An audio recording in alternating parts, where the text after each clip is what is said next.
జనసేన కలిస్తే పాపం సావు తప్పి కన్నులట్ట పోయినట్టు గెలిచిన అని ఆయన నేను it is not my words. మళ్ళీ ఒకసారి వినండి. పవన్ కళ్యాణ్ ముఖ్యమంత్రి అవుతాడు ఇక్కడ, ఆంధ్రాలోనే దిక్కులేదు, పవన్ కళ్యాణ్ ఇక్కడే ముఖ్యమంత్రి అవుతాడు. సో ఎవరు మిమ్మల్ని ఇక్కడ ఆయన కొన్ని మాట్లాడినప్పుడు పవన్ కళ్యాణ్ గారు కొన్ని మాటలు మాట్లాడే సందర్భంలో ఎవరో తెలంగాణకు రావద్దన్నట్టుగా ఇది భారతదేశమా పాకిస్తానా అనే మాటలు మాట్లాడే సందర్భంలో మేము ఆనాడు ఉద్యమ సందర్భంలో కూడా తెలంగాణ విభజన ప్రజల ఆకాంక్ష, విడిపోయి కలిసి ఉందాం తెలుగు రాష్ట్రాలుగా అనేటువంటిదే నినాదం. ఇవాళ కూడా 12 సంవత్సరాల్లో ఎవరం కూడా ఆంధ్రప్రదేశ్కు సంబంధించిన వాళ్ళు ఇక్కడ ఉండొద్దనో వ్యాపారాలు చేయొద్దనో అమెరికా వాళ్ళు ఇన్వెస్ట్మెంట్సే చేస్తారు ఇక్కడికి. ఆంధ్రప్రదేశ్ పెట్టుబడి ఎందుకు పెట్టేస్తారు? మీరు అంటారు కావచ్చు తెలంగాణ పెట్టుబడులు ఆంధ్రకు రావద్దని.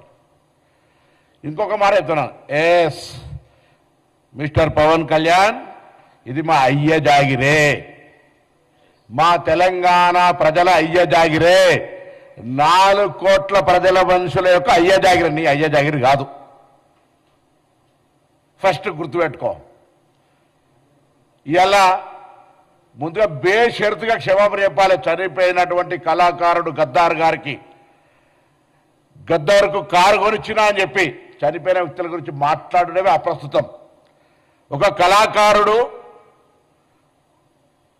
ఒక భావజ్వాల వ్యాప్తికి సంబంధించిన వ్యక్తి చనిపోయి అమరుడై అతన్ని మేము ఈరోజు తెలంగాణ ఉద్యమానికి సంబంధించినటువంటి ప్రజాస్వామికవాదిగా ఆయనను గౌరవించుకునే సందర్భంలో ఆయన కారు కొట్టించిన అని చెప్పి ఈరోజు నేను తెలంగాణలో ఉన్నటువంటి అన్ని దళిత వర్గాలు ఒకసారి ఆలోచన చేయాలి. ఆయన అహంకారం ఇయ్యాల కూడా మేము ఏ అహంకారానికి వ్యతిరేకంగానైతే పోరాడినామో, ఏ దురహంకారం అయితే మా మీద ఆధిపత్యం చెలాయించద్దనుకున్నామో అదే దురహంకారము, అదే ఆధిపత్యంతో ఇలా మాట్లాడుతూ ఉన్నాడు.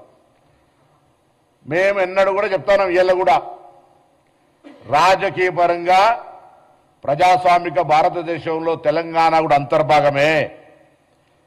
మేము కూడా అనేక సందర్భాల్లో ఆంధ్రాకి వెళ్తాము. Andhra, Telangana is a separate states, Telugu రాష్ట్రాలు. కానీ ఆయన మాట్లాడినటువంటి ప్రెస్ కాన్ఫరెన్స్ చూస్తూ ఉంటుంటే ఇది పాకిస్తానా ఇండియా అని మళ్ళీ మాట్లాడుతూ ఉన్నారు, పాస్పోర్ట్ తీసుకోవాలని. ఈ మైండ్ సెట్ తీసేయండి. ఆయన శాసనసభలు ఉన్నారు, ఇలా పార్లమెంట్ గురించి ఐడియా లేదు. నేను పార్లమెంటు తెలంగాణ బిల్ అయ్యే సందర్భంలో ప్రత్యక్ష సాక్షి. అంతకంటే ముందు కూడా చిన్న బిల్లు వస్తే కూడా నేను అనేక సందర్భాలు ఇప్పుడు ఈ పార్లమెంటరీ వ్యవస్థలో తెలిసి మాట్లాడుతున్నా తెలియక మాట్లాడుతున్నా తలుపులేసి పార్లమెంటులో బిల్ తెచ్చుకున్నా చెప్తారు. ఇప్పటికీ ఇంత కక్ష, ఇంత అక్కసు తెలంగాణ మీద మాటల్లో మాట్లాడుతూనే మళ్ళీ తెలంగాణ మీద అక్కసు వెళ్ళకొస్తా ఉన్నాడు. ఇది మంచిది పద్ధతి కాదు. నేను తెలంగాణ మీద ప్రేమ ఉంది అంటుండు, తెలంగాణ మద్దతుకి నన్ను మాట్లాడినరా? తెలంగాణ అమరవీరులు చనిపోతుంటే వాళ్ళకి ఎప్పుడైనా నువ్వు సంఘీభావం అరే ధైర్యంగా ఉండండి తెలంగాణ పోరాడి తెచ్చుకోవాలని చెప్పినావా? అవహేళన చేసినావు. తెలంగాణ ఏర్పడితే 11 రోజులు అన్నం తినలేదని చెప్పినటువంటి వాడివి. తెలంగాణ ఏర్పాటును అవమానించినటువంటి వ్యక్తివి. ఇలా మీరు మాట్లాడితే ఎట్లా?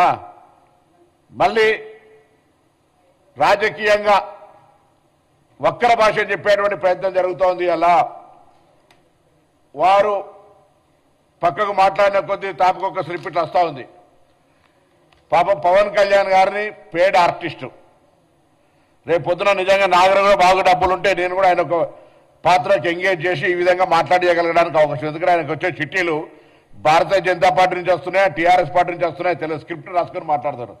భావజ్వాల వ్యాప్తి ఉంటే, తెలంగాణ నరాన గుండెల్లో ఉంటే నేను ఎవరిని అవమానిస్తాను? ఆంధ్రప్రదేశ్ ప్రజలను కూడా.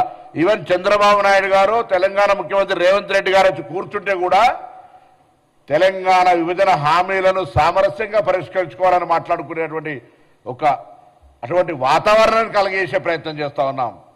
ఇక్కడ ఉన్నటువంటి వాళ్లకు అన్ని రకాలుగా శాంతి భద్రతతో సహా ఎక్కడ కూడా అవసరమైతే రాజకీయంగా ఇవాళ చాలా మంది పోటీ చేసి గెలుస్తూ ఉంటారు, ఎవరికి అభ్యంతరం లేదు. ఏమనంటే కొండగట్టుకు పైసలు ఇచ్చినండి, నీ అయ్యే జాగిరియా పైసలు? తెలంగాణ ప్రభుత్వం, ఆంధ్రప్రదేశ్ ప్రభుత్వం వస్తే ఇంకొక మాట మాట్లాడతారు, రానియరా తిరగనియరా. గత 4 నెలల కింద వచ్చినప్పుడు తెలంగాణ ప్రభుత్వం ఆయనను తెలంగాణ గెస్ట్గా ఇచ్చిన ప్రోటోకాల్ ఇచ్చి, అది మర్చిపోయి మాట్లాడితే ఎట్లా?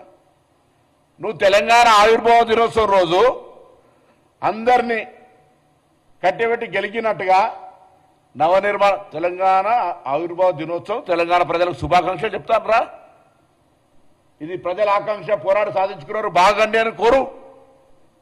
తెలంగాణ నవనిర్మాణం ఏం చేసేది ఉన్నది? నువ్వు వచ్చి పీకేదేంది ఇక్కడ? నువ్వు ఇప్పుడు చెప్పినావు కదా అక్కడనే పీకలేకపోతుంది, ఇక్కడేం పీకుతా అని. మళ్ళెందుకు ఇట్లా అనేటి ఒక మాటలు, చెప్పేది ఒక మాట. స్క్రిప్ట్ పాపం చక్కగా రాసిస్తలేరు బీజేపీలో, ఎవరు ప్రాపర్ గైడ్ చేస్తలేరు. అంతే ఒక మాట బీజేపీ వాళ్ళు ఇరువుతో పొత్తు కూడా పెట్టుకోమని చెప్పే పరిస్థితులలో, ఒకసారి పొత్తు పెట్టుకుంటామనే పరిస్థితులలో ఆలోచన ట్రస్ట్ ట్రావెల్ జరుగుతున్నట్టు. ముందు ఒక ఆర్టిస్టును హీరోగా పెట్టుకోవాలంటే ముందు టెస్ట్ డ్రైవ్ చేస్తున్నట్టు, అంటే స్క్రీన్ టెస్ట్ చేస్తే స్క్రీనింగ్ అట్లా చేస్తున్నట్టు పవన్ కళ్యాణ్ గారిని పాప తెలుసుకోవాలి. అటు బీఆర్ఎస్ పార్టీనా ఇటు భారతీయ జనతా పార్టీ ఎవరో ఒకరు మాత్రం ఆయన ఎంగేజ్ చేసుకున్నటువంటి ఆర్టిస్ట్గా వాస్తవం. 2009లో ఎమ్మెల్యేలు తిరిగినప్పుడా 2014 ఎన్నికలప్పుడు తిరిగినా జనం వస్తుండొచ్చు. మా ప్రేక్షకులు సినిమా ప్రేక్షకులుగా నటుడిని గౌరవిస్తే ఈలలు కొడితే అదంతా నా బలం అనుకునేటువంటి పరిస్థితి ఉంటుంది. మీరు అన్నట్టుగానే ఆంధ్రాలోనే నువ్వు గెలవలేకపోయినావు, ఇక్కడ వచ్చి ఏంది ఇదంతా? మళ్ళీ చెప్తాను, పవన్ కళ్యాణ్ గారు ఇక్కడ తెలంగాణలో రావడానికి పోవడానికి సంబంధించిన మాకేమటువంటి అభ్యంతరాలు లేవు. కానీ ఆవిర్భావ దినోత్సవం రోజే గెలికి నవనిర్మాణం పెడతా అంటే చూస్తూ ఊరుకోవడానికి కూడా సిద్ధంగా లేరు. మా అయ్య జాగిరే నీ అయ్య జాగిరి కాదు అని స్పష్టంగా ఒక మాటకు చెప్పడానికి, తెలంగాణ ప్రజల ఆకాంక్షకు అనుగుణంగా ఏర్పడ్డదని చెప్పడానికి, ఈ తెలంగాణ ఆంధ్రప్రదేశ్ ప్రజలకు ఎప్పుడు కూడా స్వాగతం చెప్తుంది, ఎప్పుడు కూడా మేము వ్యతిరేకం కాదని చెప్పడానికి, ఇది ప్రజాస్వామ్యంలోనే ఉన్నామని చెప్పడానికి, ఆఖరికి పవన్ కళ్యాణ్ గారు ఎక్కడి దాకా దిగిపోయారు, అంబేద్కర్ గారు అంటే రాజ్యాంగాన్ని రచించినటువంటి వ్యక్తి విగ్రహాలకు సంబంధించి ప్రస్తావన తెచ్చేంత ధైర్యం చేస్తా ఉండే ఇలా అహంకారం. అంటే ఆయన ఏదో మాట్లాడుతున్న తెలంగాణలో తిరుగుతా ఎవడతున్నాడు? నువ్వు సినిమా నటుడివి, తిరుగు. ఇలా ఇటువంటి మాటలు మాట్లాడేటువంటి ప్రయత్నం జరగద్దని చెప్పి కోరుతూ ఇమ్మీడియట్గా రిజైండర్ బై సాయంత్రం గద్దార్ గారి ఆత్మకు క్షమాపణ చెప్తున్నట్టుగా ఇవ్వాల్సిందే. ఆ అంశం మీద అన్ని వర్గాలు తీవ్రంగా ఖండిస్తూ ఉన్నాయి. అదేవిధంగా మేము తప్పకుండా మరొకసారి చెప్తా ఉన్నాం, ఈరోజు ఇదంతా కూడా డెఫినెట్లీ మేము ఎన్నడూ కూడా తెలంగాణ వాళ్లకు తెలంగాణలో ఆంధ్రలకు పని ఏం లేదు అని మేము ఎన్నడూ అంటలేము. ఇది ఫెడరల్ సిస్టమ్, డెమోక్రటిక్గా ఇది హైదరాబాద్ లింగ్విస్టిక్ హెడ్ క్వార్టర్. అన్ని భాషల వాళ్ళు ఉంటారు, అన్ని వ్యాపారాలు ఉంటారు. ఎన్నడూ కూడా నేను హైదరాబాద్ ఇన్ఛార్జ్ మంత్రి చెప్తాను, నీకు ఇక్కడ ఏం ఇబ్బంది లేదు, ప్రొటెక్షన్ అందిస్తాం కానీ ఇక్కడ వచ్చి గెలుకకు అనవసరంగా తెలంగాణ ఆత్మ గౌరవాన్ని ఆ భావాన్ని రెచ్చగొట్టే ప్రయత్నం చేద్దని నేను కోరుతాను. పవన్ కళ్యాణ్ గుజరాత్లో పోటీ చేయండి బాస్. గుజరాత్లో పార్టీ పెట్టుకోమను, గుజరాత్లో కూడా పార్టీ పెట్టుకోమను. మొన్న అమిత్ షా గారిని కలిసి వచ్చింది కదా, అక్కడనే పార్టీ పెట్టుకోమని చెప్పు. ఇప్పుడు కాంగ్రెస్ నాయకులు మేము ఎవరం నువ్వు తిరగొద్దు చేయొద్దు అని అనలేదు.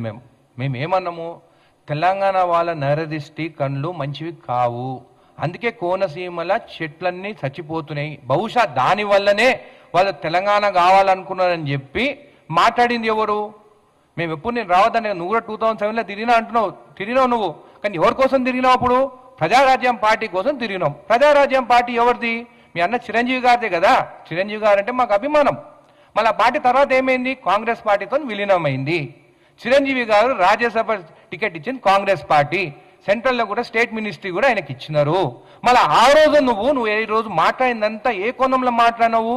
బీజేపీ వాళ్ళని ప్రొటెక్ట్ చేసుకుంటూ, అటుపక్క బీఆర్ఎస్ వాళ్ళని ప్రొటెక్ట్ చేసుకుంటూ నువ్వు మాట్లాడింది కాంగ్రెస్ పైన.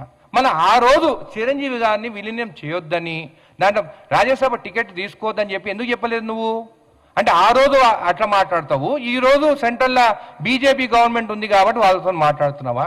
అసలు నా డౌట్ ఏంటంటే, అసలు ఆంధ్రాలో అంటే ఆంధ్ర తమిళనాడు పాలిటిక్స్ ఎట్లుంటాయి అంటే ఎవ్రీ 5 yearsకి ఎన్ని ప్రభుత్వాలు మారుతుంటాయి. తెలంగాణలో 10 years ఫిక్స్డ్, దాని తర్వాత మాకు జాక్ పాట్ ఉంటుంది ఎట్లయినా కాంగ్రెస్కి. నేను చెప్తాను ముందు నుంచి. అయితే 5 years తర్వాత ఎట్లా నువ్వు పోతావు? నువ్వు ఎట్లా అక్కడ ఉండలేవు. నేను చూస్తే కూడా చాలా గ్లామర్గా అనిపించావు. అంటే నాకు తెలిసి నువ్వు విజయవాడకు పోతలేవు, ఎందుకంటే ఎండలు ఎక్కువ ఉన్నాయి అక్కడ. ఎండలు ఎక్కుంటే నల్లగా అవుతారు. నువ్వు నల్లగా కాకుండా తెల్లగా ఉన్నావంటే నువ్వు తెలంగాణలో ఉన్నావు. నీ విజయవాడ ఇసిపెట్టుకొని, నీ ఆంధ్రాని ఇసిపెట్టుకొని ఇక్కడికి వచ్చి నేను ఇక్కడ తిరుగుతాను, అక్కడనే న్యాయం చేయలేకపోయినావు. అసలు ఈ 2 సంవత్సరాలు అయింది కదా మీరు వచ్చి, ఈ 2 సంవత్సరాలలో నువ్వు హైదరాబాద్లో ఎన్ని రోజులు ఉన్నావు, నువ్వు డిప్యూటీ సీఎం అయినాక విజయవాడలో ఎన్ని రోజులు ఉన్నావు? అసలు మీ పార్టీ ఒక్కడు కూడా గెలవాలని చెప్పి సర్వేగా తెలిసింది కాబట్టి అయ్యో అంటే ఇప్పుడు సినిమా యాక్టర్ ఎట్టుంటారో చెప్తా. మూవీస్ వస్తాయి, ఒక మంచి ప్రొడ్యూసర్ ఉంటాడు, ఇంకొక పెద్ద ప్రొడ్యూసర్ ఉంటారు. ఇప్పుడు రాజమౌళి సినిమాలు యాక్ట్ చేయాలని అందరికి ఇష్టం ఉంటుంది, అంటే పెద్ద మూవీస్ తీస్తారు. అయితే ఈ ప్రొడ్యూసర్స్ కూడా ఎట్లుంటారంటే ఎవరు ప్యాకేజ్ ఎక్కువిస్తే వాళ్ళ దగ్గరికి పోవాలని ఉంటారు.